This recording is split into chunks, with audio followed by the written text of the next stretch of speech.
What Trump is proposing is reverse that. Let's take money from outside the United States and bring it to the US to support the American people. That really puts pressure on OpenAI because, hey, I was paying you $200 a month. This one's free and it's better. Why would I go to the cheaper, better option? We have everything we need. We have all the ingredients. Now we just need the chefs to go in the kitchen and come out with a 5-star meal. And we have the ability to do that. Stop worrying about what China's doing. Just focus on what we can do. Ever wondered why the US seems to be sending money everywhere but to its own people? Anthony Pompliano dives deep into the shocking reality of global tariffs and America's trade deals. What is the hidden truth about our own economic policies that we are unaware of? Stay tuned, and you'll be surprised by what you hear next.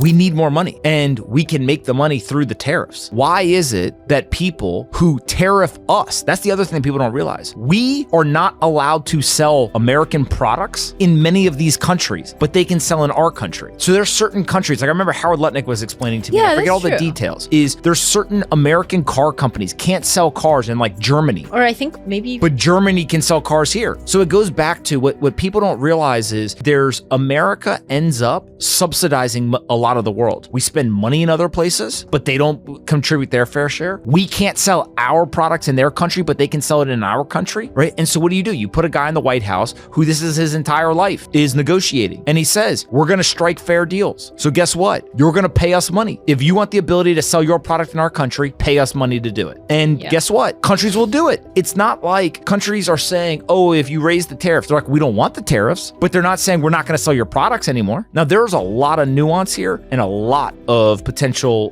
potholes in the road. How do you train American workers? How do you reshore a lot of American manufacturing? How do you build the industrial base here in America? How do you ensure that we have various things like the port security, et cetera, to be able to actually export certain goods, right? There's all these things that we've got to be able to do that doesn't make this just like you sign a piece of paper and bam, all of a sudden the problem's solved. But we now have a president sitting there saying, wait a second, let's go make sure we have fair deals with our trading partners. Let's make sure that we actually have a balanced budget or try to get towards that. Let's stop taking money from our people. Let's take money from people outside who are benefiting from our people. And let's put more money back in people's pocket. Get that tax rate down so people have more money in their pocket. People say, well, tariffs might increase the price of goods. You'll have more money in your pocket and then you can choose what goods to actually buy. And you know what would be pretty crazy is if the price of the Chinese wood table that you want for your kitchen is too expensive, guess what happens? An American manufacturer will step in and they'll say, I can sell it to you for cheaper. And then you as a consumer have choice, but it's money in your pocket that you get to choose how you want to spend it.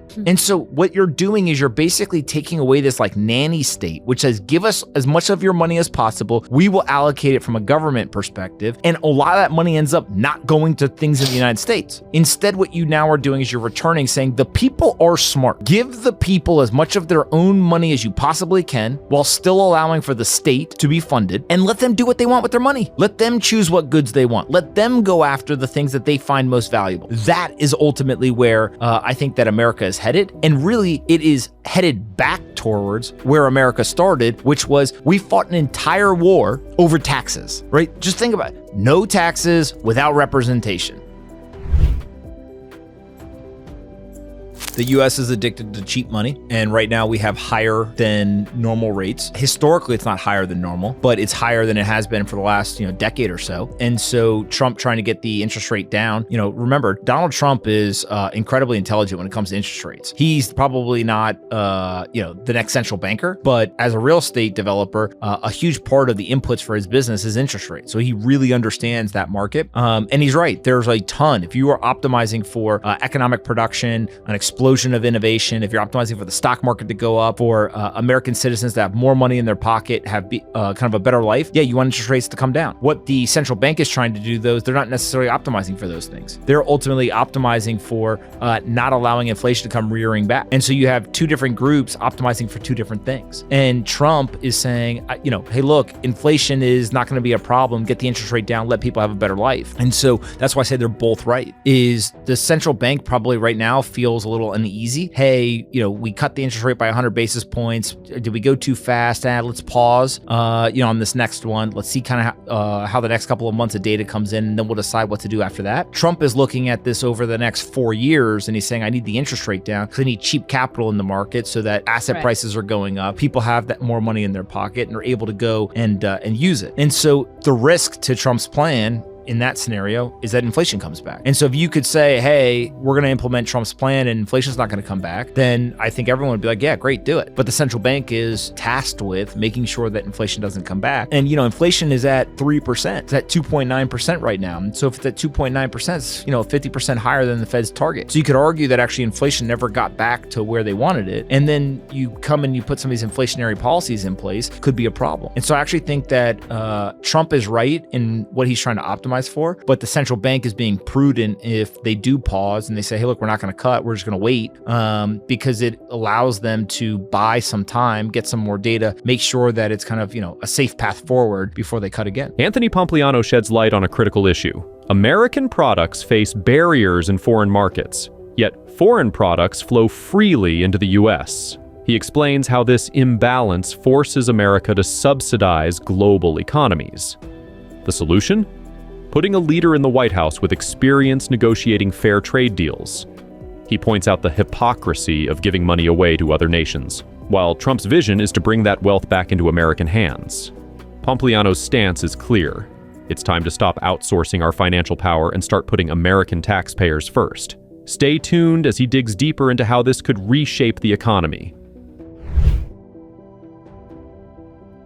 Here's one of the data points that's really important. So for people who don't understand how kind of open source technology and software models work, these LLMs or these artificial intelligence models, there's a lot of them now, right? So you see Anthropic's got one, OpenAI's got one, Perplexity's got one, etc. And sometimes these are literally built from scratch. Other times they kind of train things off of publicly available data or maybe other models, etc. But if you have a model that is proprietary, that means that other people can't do certain things with it. But if you look at Facebook took their Llama model and they basically open sourced it. They said, hey, we want to give this to you guys, and then you guys all run with it and try to do all this different stuff. The DeepSeek model is open source. Now, why is that interesting? One, the danger to some of the American companies is that by open sourcing better technology, you immediately remove part of the moat that these companies thought they had. So if I go and I pay $200 to OpenAI per month to use a certain technology, and now all of a sudden it's essentially free via open source, well, that really puts pressure on OpenAI because, hey, I was paying you $200 a month, this one's free and it's better. Why would I go to the cheaper, better option, right? So that's kind of the first thing. But the second thing that's really important is you can take the model because it's open source and you can do certain things with it. So 2 examples of what I've seen so far. Perplexity just incorporated DeepSeek into their kind of interface, where now you're able to actually access the DeepSeek model via Perplexity without having to worry about your data going to China, because they are running the open source software on American servers. So now all of a sudden you start to play this game where, think of this almost as like a building block or a Lego, right? That is able to be brought to the United States, run here, and so you remove one of the risks. Another thing is Eric Voorhees just announced something called Venice